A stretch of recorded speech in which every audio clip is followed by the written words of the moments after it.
Subscribe now and press the bell icon. Never miss an update. Good morning बच्चों। English grammar में voice का roll number 10 देखिए, voice of imperative sentence. यानी imperative sentence का voice देखेंगे। Imperative sentence को active voice से passive voice में कैसे बदलना। अब ध्यान दीजिएगा, इंपरेटिव सेंटेंस का मतलब क्या हो गया? वैसा वाक्य जिससे सलाह, अनुरोध, मनाहट, आदेश इत्यादि का बोध होगा, उसी को हम इंपरेटिव सेंटेंस कहते हैं। अब इंपरेटिव सेंटेंस से सलाह का, आदेश का, मनाहट का, अनुरोध का, ये सब बोध होता है। तो प्रत्येक के लिए अलग से आपको रूल देखना पड़ेगा। नहीं, अगर सलाह का बोध होता है तो उसका एक्टिव से पैसिव अलग नियम से बनेगा। अनुरोध का बोध होता है तो उसका एक्टिव से पैसिव अलग बनेगा। मनाहट का बोध होगा तो उसका एक्टिव से पैसिव अलग बनेगा। इस प्रकार से तो सबसे पहले हम लोग देखते हैं, जब ऑर्डर और कमांड यानी जब आदेश का बोध होगा तब एक्टिव से पैसिव कैसे बनाएंगे। तो पहला स्ट्रक्चर इसका देखिएगा, व्हेन, शोज, ऑर्डर और कमांड। यानी जब इंपरेटिव सेंटेंस वाला वाक्य से आदेश का बोध होगा तो एक्टिव से पैसिव कैसे बनेगा। अब इसका एक्टिव पैटर्न देखिए। एक्टिव वॉइस में सबसे पहले प्रिंसिपल वर्ब का पहला रूप रहेगा, उसके बाद ऑब्जेक्ट या कंप्लीमेंट रहेगा। ठीक है, तो ये आपका एक्टिव वॉइस का पैटर्न हो गया। PV1 ऑब्जेक्ट और कंप्लीमेंट। अब इसको बदलना है पैसिव में। तो देखिए, पैसिव वॉइस से बदलने के लिए क्या करना है। पैसिव वॉइस से बदलने के लिए सबसे पहले आपको इसमें लेट लगाना है, उसके बाद ये ऑब्जेक्ट या कंप्लीमेंट लिखना है।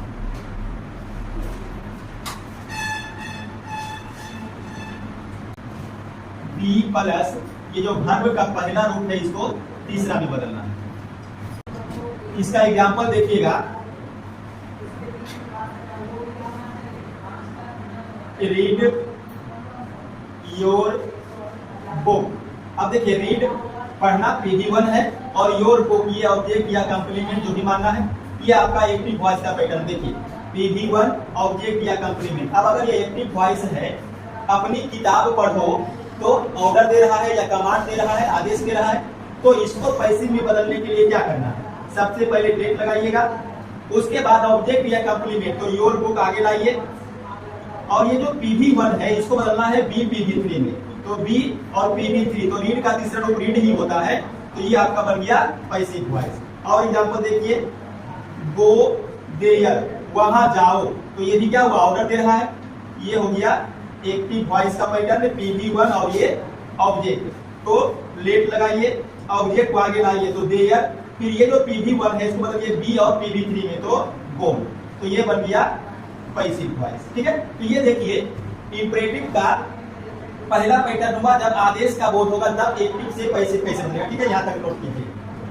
अब इसका B नंबर देखिए, हेड, शोज, एडवाइस। यानी जब सलाह का बोध होगा, ध्यान दीजिए, इंपरेटिव सेंटेंस जब सलाह का बोध होगा तो PV1 ऑब्जेक्ट या कंप्लीमेंट ही रहेगा। लेकिन अगर इसको पैसिव में बदलेंगे तब ये क्या बदलेगा, वो ध्यान दीजिएगा। सलाह वाला बोध अगर होता है एक्टिव वॉइस में, तब आप क्या कीजिएगा, पहले ऑब्जेक्ट को आगे डालिएगा, ऑब्जेक्ट या कंप्लीमेंट। उसके बाद आपको लगाना है इसमें शुड बी, और ये जो PV1 है वो बदलेगा PV3 में। ठीक है, जैसे एग्जांपल देखिए, हेल्प द पुअर। दूसरा एग्जांपल, सर्व योर कंट्री। अब ध्यान दीजिएगा, यहाँ पे हेल्प क्या हो गया, प्रिंसिपल वर्ब का पहला रूप, और ये ऑब्जेक्ट या कंप्लीमेंट, और कि ये आ गया एक्टिव वॉइस में। सर्व प्रिंसिपल वर्ब का पहला रूप और ये ऑब्जेक्ट या कंप्लीमेंट, ये भी एक्टिव वॉइस। अब ध्यान दीजिए, हेल्प द पुअर, गरीबों की सहायता करो, तो ये क्या हो रहा है, सलाह का बोध। अपने देश की सेवा करो, ये भी किसका बोध हो रहा, सलाह का बोध। तो ये आप इसका हिंदी करके आप पकड़िएगा, सलाह का बोध हो रहा है या आदेश का बोध हो रहा है। आदेश का बोध होगा तो लेट लगा करके बनाइएगा एक के हिसाब से, और जब सलाह का बोध होगा तब आप यहां से देखिए, ऑब्जेक्ट या कंप्लीमेंट, द पुअर, उसके बाद शुड बी, उसके बाद PV3, तो हेल्प का हेल्प, ये बन गया पैसिव वॉइस। अब उसी प्रकार से यहां देखिए, योर कंट्री, उसके बाद शुड शुड बी, और सर्व का तीसरा सर्व, ये हो गया पैसिव वॉइस। तो ये इंपरेटिव का बी नोट कीजिए इसको। देखिए इंपरेटिव सेंटेंस का तीसरा, व्हेन शोज रिक्वेस्ट, यानी जब अनुरोध का बोध होगा तब एक्टिव वॉइस में क्या रहेगा, आगे में या तो प्लीज रहेगा या तो काइंडली रहेगा।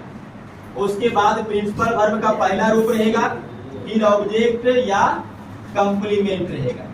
अब समझिए, अगर इंपरेटिव सेंटेंस से अनुरोध का बोध होगा तब उस वाक्य में आप प्लीज या काइंडली देखिएगा, PD1 देखिएगा, ऑब्जेक्ट या कंप्लीमेंट देखिएगा।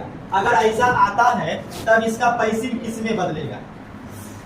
तो पैसिव बदलने के लिए कुछ नहीं करना है, ध्यान देगा यहाँ पे ये दो वर्ड आप देख रहे हैं प्लीज या काइंडली, उसके जगह पर आप लगाइएगा you are requested to, you are requested to, please या काइंडली के जगह पे। और बाकी ये जो है इसको जस का तस लिख दीजिएगा, यानी प्लस PD1 ऑब्जेक्ट या कंप्लीमेंट। देखिए ये प्लीज या काइंडली वाला देख करके इसे बनाइएगा, बहुत इजी है, इसमें कुछ करना नहीं है। जैसे एग्जांपल देखिए, प्लीज लव योर कंट्री, तो आगे में देखिए प्लीज लगा हुआ है, ये कोई झंझट नहीं, ये एक्टिव वॉइस है। अगर इसको पैसिव में बदलना है तो पैसिव में बदलने के लिए क्या करिएगा, जो प्लीज वाला वर्ड है इसके जगह पर लगाइएगा यू आर रिक्वेस्टेड टू, और बाकी जो आगे पीछे है यानी PD1 लव और ऑब्जेक्ट या कंप्लीमेंट योर कंट्री, इसको लिख दीजिएगा, बन गया पैसिव वॉइस। ठीक है, ज्यादा कुछ चेंज नहीं करना है, केवल प्लीज या काइंडली को किसे बदलना है, यू आर रिक्वेस्टेड टू, और उसके बाद पीछे उतार दीजिए। इसी का एग्जाम्पल और देख लीजिए, दूसरा एग्जाम्पल देखिए, please give me a pen, ये भी देखिए एक्टिव वॉइस है, प्लीज लगा हुआ। अब इसका पैसिव अगर बनाइएगा तो हो जाएगा प्लीज की जगह पर यू आर रिक्वेस्टेड टू, अब आगे उतार दीजिए पीछे, गिव मी अ पेन, ये बन गया पैसिव। ठीक है, तो इसको नोट कीजिए आप। अब देखिए इंपरेटिव सेंटेंस का डी नंबर, जब इंपरेटिव सेंटेंस इंट्रांजेक्टिव वर्ब से शुरू होगा। इंट्रांजेक्टिव वर्ब का मतलब क्या हो गया, वैसा वर्ब जो बिना ऑब्जेक्ट का आएगा, बिना ऑब्जेक्ट का, केवल वर्ब ही रहेगा बस, ऑब्जेक्ट उसमें नहीं रहेगा, तब उसको हम बोलेंगे इंट्रांजेक्टिव वर्ब। और अगर इंट्रांजेक्टिव वर्ब से शुरू होता है तो उसको हम पैसिव वॉइस में कैसे बदलेंगे। तो यहाँ पर ध्यान दीजिएगा, देखिए एक्टिव वॉइस में केवल प्रिंसिपल वर्ब ही रहेगा, बस क्या रहेगा, प्रिंसिपल वर्ब, और हो सकता है अगर रहे तो अदर वर्ब रहे, ऑब्जेक्ट इसमें नहीं रहेगा, ऑब्जेक्ट इसमें नहीं रहेगा, केवल PD1 रहेगा या और अदर वर्ड नहीं भी रह सकता है। और अगर इसको पैसिव वॉइस में बदलना है, ध्यान दीजिए, तो पैसिव वॉइस में बदलने के लिए आप आगे में लगाइएगा यू आर ऑर्डर्ड टू, देखिए यू आर ऑर्डर्ड टू, उसके बाद ये उतार दीजिएगा PD1 प्लस अदर वर्ड। जैसे एग्जांपल इसको देखिए, एग्जांपल से ज्यादा समझ में आएगा। जैसे एग्जांपल देखिए, डू करो, इंपरेटिव सेंटेंस है, करो आदेश दे रहा है, और आदेश देने में भी ये इंपरेटिव सेंटेंस देखिए इसके बाद कोई ऑब्जेक्ट नहीं लिया है, तो ये क्या है, इंट्रांजेक्टिव। अगर इंट्रांजेक्टिव वर्ब है तो पैसिव कैसे बनेगा, ये तो एक्टिव वॉइस हो गया, तो पैसिव बनेगा यू आर ऑर्डर्ड टू और डू, बन गया passive, you are ordered to do, हो गया पैसिव। तो इसमें पैसिव वॉइस में ज्यादा कुछ नहीं रहेगा, केवल यू आर ऑर्डर्ड टू आगे जोड़ दीजिए। ऐसे और एग्जांपल एक देखिए, सिट डाउन, बैठ जाओ, इसमें भी क्या है, बैठ जाओ, केवल वर्ब है, तो इसको बनाइएगा you are ordered to sit down, बन गया। तो अगर इंट्रांजेक्टिव वर्ब बनाना है यानी विदाउट ऑब्जेक्ट, तो आपको यू आर ऑर्डर टू लगा करके पैसिव वॉइस लगाना, किसको लगा करके, यू आर ऑर्डर टू। ठीक है, नोट कीजिए। इंपरेटिव का रूल नंबर ई देखिएगा, अगर पैटर्न एक्टिव वॉइस में ऐसा आता, कैसा आएगा, ध्यान दीजिए, लेट रहेगा, लेट के बाद यहां पर ऑब्जेक्टिव केस ऑफ प्रोनाउन रहेगा, और उसके बाद PV1 रहेगा। ठीक है, ऐसा पैटर्न अगर आता है किसमें, इंपरेटिव सेंटेंस में, तब इसको पैसिव में बदलने के लिए क्या कीजिएगा, देखिए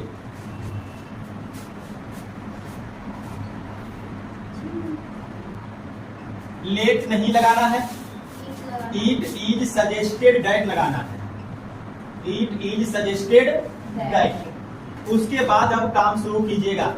ऑब्जेक्टिव केस जो है उसको बदलिएगा सब्जेक्टिव केस में, ऑब्जेक्टिव केस को सब्जेक्टिव केस में, सब्जेक्टिव केस ऑफ प्रोनाउन।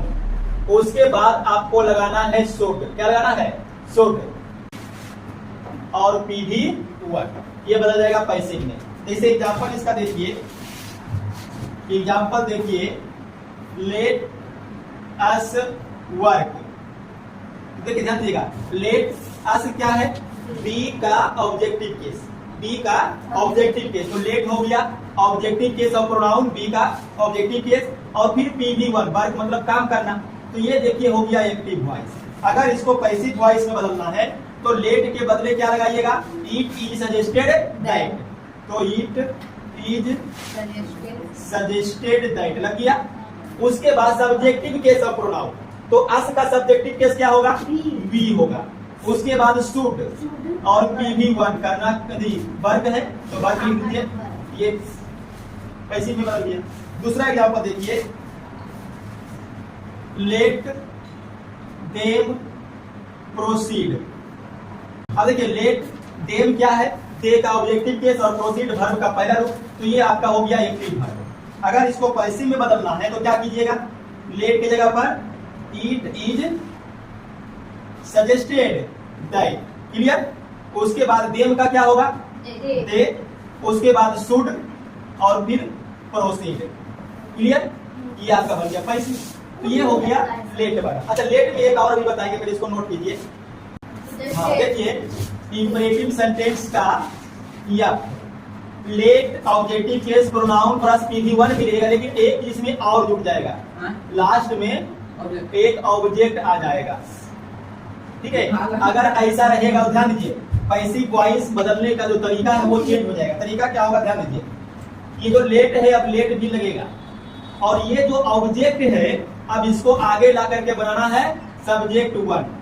ठीक है, समझिए, लेट भी चेंज नहीं होगा और जो ऑब्जेक्ट है वो आगे क्या बनेगा, सब्जेक्ट 1।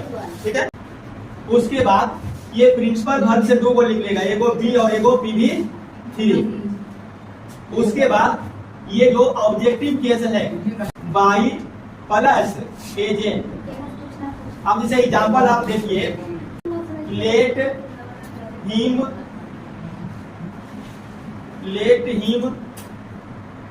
Complete this work. अब ध्यान दीजिएगा, देखिए लेट है, हिम क्या हो गया, ही का ऑब्जेक्टिव केस, तो objective case of pronoun, complete PV1, और उसके बाद दिस वर्क, ये क्या है, ऑब्जेक्ट।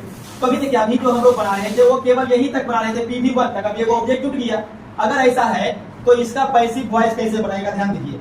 सबसे पहले क्या लिखना है, लेट, तो लेट लिखिए, और जो ऑब्जेक्ट है उसको सब्जेक्ट 1, तो ऑब्जेक्ट में कौन है, दिस वर्क, तो लेट दिस वर्क। उसके बाद बी PV3, तो बी और कंप्लीट का PV3 कंप्लीटेड। उसके बाद बाई और एजेंट। देखिए हिम जो है वो ऑब्जेक्टिव केस है और एजेंट का मतलब ही होता है ऑब्जेक्टिव केस, तो हिम ही रहने दीजिए, ये बदल गया पैसिव वर्ब। ठीक है, तो ये आपका इंपरेटिव वाला जो पैसिव वॉइस है, एक्टिव टू पैसिव, वो कंप्लीट हो गया, नोट कर लीजिए।